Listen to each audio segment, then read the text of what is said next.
Today we're going to talk about comment apprendre l'anglais rapidement, facilement, le plus simplement possible. Il faut l'anglais, c'est obligatoire, donc on va parler de ça. Aujourd'hui, la vidéo va se décomposer en deux choses. La première, on va voir pourquoi c'est bien d'apprendre l'anglais, parce que souvent on veut apprendre l'anglais, mais on n'a pas forcément les bonnes motivations derrière. Et la deuxième, comment on va apprendre l'anglais. Et j'ai mes petites méthodes à moi. Je suis pas sûr que je vais réinventer l'eau chaude si tu veux, mais c'est comme ça que moi je l'ai fait pour aujourd'hui parler anglais couramment. C'est une question qu'on me pose souvent. Comment t'as appris l'anglais et tout? Tu veux pas apprendre aux gens? Dadadi dadada. Donc je vais vous dire comment on fait. Si t'es nouveau ici, moi c'est parfait. Si tu me suis en tant qu'artiste d'ailleurs, mes liens de musique sont en dessous. Et si tu me suis en tant qu'entrepreneur, Julien Gallois, c'est mon nom en fait, je m'appelle Julien. Après j'ai parfait c'est mon nom d'artiste, mais Julien c'est mon nom. Tu m'appelles Julien, tu m'appelles parfait, on s'en fout. Bref, c'est parti, let's go pour la vidéo. J'ai mes notes ici et on va pouvoir avancer là-dessus.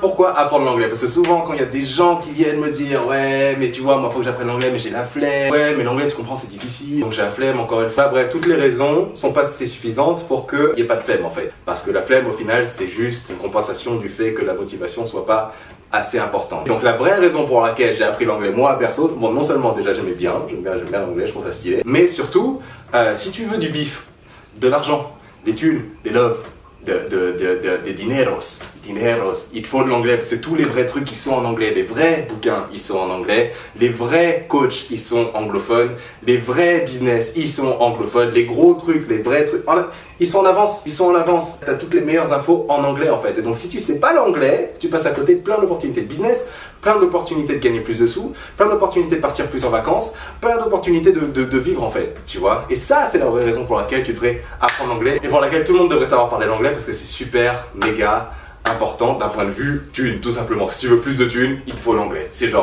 Pour moi, c'est obligatoire, ok? Donc maintenant que tu sais ça et que tu as la vraie motivation, parce que tu veux plus de thunes, parce que tu veux, je sais pas, ton business, parce que tu veux toucher plus de gens, parce que tu veux apprendre des meilleurs, parce que tu veux vivre au top, maintenant, comment faire pour parler l'anglais? Là, c'est la partie un petit peu plus délicate parce que maintenant, il faut passer à l'action, mais c'est quand même plus simple que ce qu'on peut s'imaginer parce que déjà de 1 l'anglais c'est sûrement la langue la plus simple qui existe. D'un point de vue vocabulaire c'est grave facile, d'un point de vue conjugaison comparé à la France mais c'est genre n'importe quoi, c'est n'importe quoi, ok? Nous on a des AI, AIS, EZ, AIENT, ONS, ONT, blablabli blablabla. C'est pour ça que c'est très rare les gens qui écrivent sans faute d'orthographe aucune en France, tu vois, parce que c'est compliqué. En anglais c'est super simple, donc ça c'est bien parce qu'à écrire c'est super simple aussi.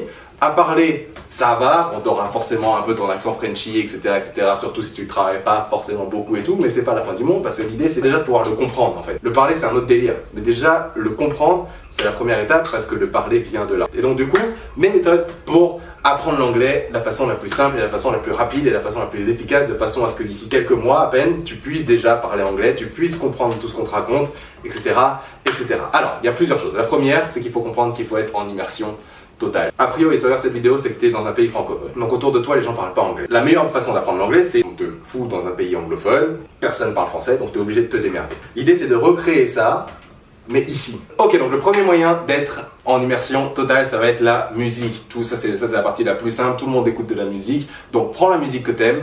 Prends de la musique en anglais évidemment, je parle pas de la musique francophone parce que du coup ça servirait à rien pour cet exercice. Mais la musique anglaise que t'aimes et essaie de comprendre toutes les paroles, va décrypter toutes les paroles, prends tes chansons préférées, va sur des sites, tu as des sites, tu peux avoir les paroles de la chanson et la traduction en français. Tu vas pouvoir voir, ok, qu'est-ce qu'il raconte ici. Plus t'en fais, plus les résultats seront rapides. Donc plein de chansons, tu les regardes, tu les traduis, tu essaies de comprendre, tu dissèques un petit peu tout ça, tu apprends le vocabulaire au fur et à mesure que tu le fais, ça va résoudre quoi? Ça va résoudre le problème du vocabulaire, ça va résoudre le problème de l'accent aussi, parce que du coup t'entends comme la personne le chante, ça va résoudre des problèmes d'expression aussi, parce que du coup... en général, il y a des expressions qu'ils utilisent, des expressions anglophones qu'on n'a pas forcément en France. Par exemple, l'expression du jet d'eau de chat à fouetter, ok, en français. En anglais, c'est I got the fish to fry. Un truc comme ça, genre j'ai d'autres poissons à frire. C'est le genre de truc que tu vas apprendre quand tu vas le faire au fur et à mesure. Tu vois, genre là, c'est des poissons à frire. Ici, c'est des chats à fouetter. Et au final, c'est la même chose. Mais si tu devais traduire littéralement, tu comprendrais rien à ce qu'on veut dire parce que justement, c'est une expression. Et donc, du coup, le fait de comprendre une chanson, ça va te permettre aussi d'apprendre pas mal d'expressions qui, du coup, ensuite, tu pourras trouver leur traduction en français, etc. Mais bon, bref. Première étape, la musique. Illimitée. Tu y vas à fond, tu prends tes musiques préférées, tu les traduis. Évidemment, dans les musiques, parfois, volontairement, ils vont faire des erreurs de conjugaison, etc. On s'en fout, c'est pas grave parce que de toutes les façons, c'est comme ça qu'ils parlent. Là, l'idée, c'est pas de devenir un prof d'anglais. L'idée, c'est de parler anglais, de comprendre l'anglais tel qu'ils le prononcent, tel qu'ils le parlent eux. Deuxièmement, Les films c'est une bête d'idée, tu prends tes films préférés et tu les fous en version anglophone. Tu peux commencer avec les sous-titres français si tu veux, mais sois pas perdu dans les sous-titres à lire, ok, non, essaye concentre-toi sur la voix, concentre-toi sur les paroles, concentre-toi sur l'audio. Un film d'1 heure, ça te prendra une semaine à le voir, mais c'est pas grave, tu vois, genre vraiment pose chaque truc, essaye de comprendre. Ok, donc comment il a dit ça comme ça, comment il a dit ça comme ça, comment il a dit ça comme ça. Et c'est une bonne idée du coup, tes films préférés, genre un film que tu connais par cœur, d'abord avec les sous-titres en français, ensuite avec les sous-titres en anglais.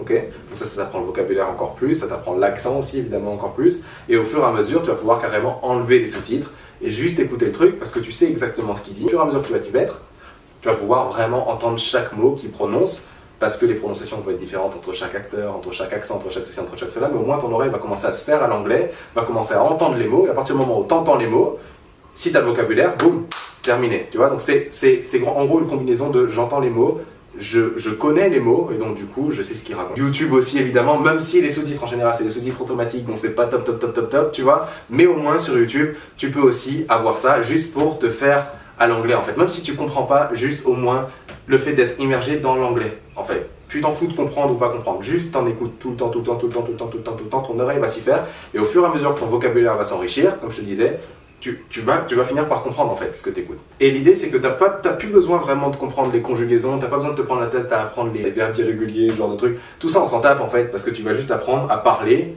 en parlant en fait, pas en apprenant de la théorie, juste en pratiquant. Après si tu veux mettre des mots sur ok alors ça c'est du futur, ah ça c'est du passé, ah ça c'est de l'imparfait, ah ça c'est ceci, c'est cela, très bien, mais en soi on s'en tape, parle et si t'es compris tant mieux, si t'entends ce qu'il te raconte encore mieux, tu vois, enfin c'est sûr, ouais, t'as compris, mais voilà en gros c'est tout ce qui compte, vraiment. Un autre truc qui va être super cool aussi, ça va être justement de te servir des réseaux sociaux pour apprendre l'anglais, tu vois, parce que sur Instagram, sur Facebook, sur YouTube, tout ça, tu peux aller voir des gens que t'aimes bien, genre des stars américaines et anglophones et peu importe, tu vois. Et à l'intérieur de ces réseaux sociaux-là, il y a plein de gens qui commentent et donc du coup tu peux répondre à leurs commentaires, commencer à engager un petit peu avec ces gens-là, tu vas commencer à pouvoir te faire des amis anglophones et le fait de parler avec eux en anglais et te forcer à parler avec eux en anglais, si tu veux, ça va encore une fois ancrer le truc, ancrer le vocabulaire. Si le mec te dit un truc que tu comprends pas, tu peux lui dire aussi « Ah mec, I don't understand » et les mecs ils seront contents de t'apprendre parce que tu peux aussi trouver des gens qui disent « Ok, tu y vas en mode « Hey mec, tu parles anglais ?»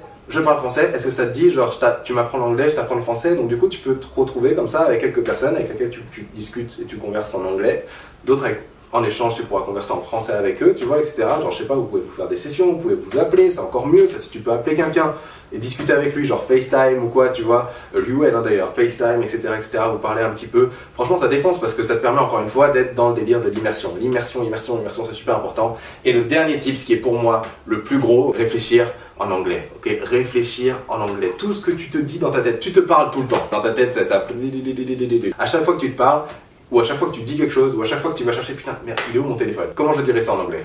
Where quoi? Where is my, comment on dit phone? Phone, téléphone, phone, where is my phone? Oh, where is my phone? Toutes tes idées, t'essaies de les traduire. Si t'arrives pas à les traduire, Google Traduction. Donc littéralement, c'est comme si tu étais dans un autre pays, parce que tout ce que tu écoutes c'est de l'anglais, tout ce que tu lis c'est de l'anglais, tout ce que tu fais c'est en anglais, même quand tu réfléchis en anglais, tout est en anglais. Comment tu veux pas progresser si c'est comme ça, tu vois? Et tu vas voir que d'ici 3 mois, je te garantis, tu comprends tout l'anglais que t'entends. Genre, c'est garanti, si t'es à ce point-là immergé dans le truc, t'as pas besoin de prendre des années pour apprendre une langue en fait, tu vois? Et ça c'est balèze, parce qu'à partir du moment où même quand tu comprends, t'as besoin de le parler, mais à partir du moment où tu le comprends, tu t'ouvres la porte à plein d'opportunités en business, plein d'opportunités dans ta vie tout simplement en fait. Et c'est pour ça que pour moi l'anglais c'est super, méga, giga important. Donc voilà pour tous mes tips, j'espère que cette vidéo t'a plu. Si c'est le cas, n'hésite pas à t'abonner, n'hésite pas à mettre un gros pouce bleu, n'hésite pas à me dire en commentaire ce que t'en penses. Et on se retrouve pour la prochaine vidéo. Peace tout le monde, ciao.